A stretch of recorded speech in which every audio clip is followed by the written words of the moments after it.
Deposit తెచ్చుకో, నువ్వే మొగం నువ్వైతే పో. డిపాజిట్ కూడా రాదు, ఆ పరిస్థితిలో ఉన్నారు. ప్రజలందరూ వేచి చూస్తూ ఉన్నారు. ఈ 10 నియోజకవర్గాలలో ఎలక్షన్లు ఎప్పుడు వస్తాయని వేచి చూస్తూ ఉన్నారు. ఇక నిన్న గాంధీ మాట్లాడతాడు, నేను పార్టీ మారలేదు, నాకు పార్టీ లేదు, నేను ఇంకా టీఆర్ఎస్లోనే ఉన్నా, నేను కాంగ్రెస్ పార్టీలో చేరలే, దేవుడు కడవ కప్పిండు ఇదని చెప్తుడు. ఎందుకే ఎంత భయము? మళ్ళీ మీరు గెలవరనా? ఎట్లావు గెలవ డిసైడెడ్.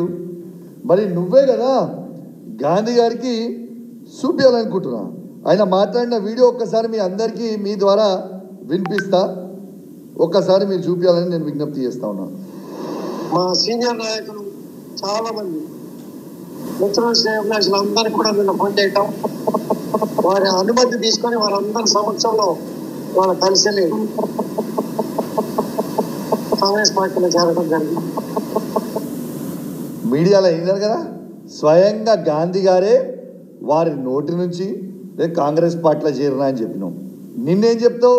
అది కాంగ్రెస్ కండువ కాదు, దేవుని కండువ అని చెప్తావు. ఎందుకే మీకు అంత భయము?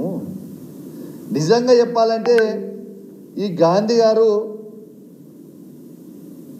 ఒరిజినల్ గాంధీ అనుకున్నాం, కానీ నకిలీ గాంధీ వెళ్ళిండు.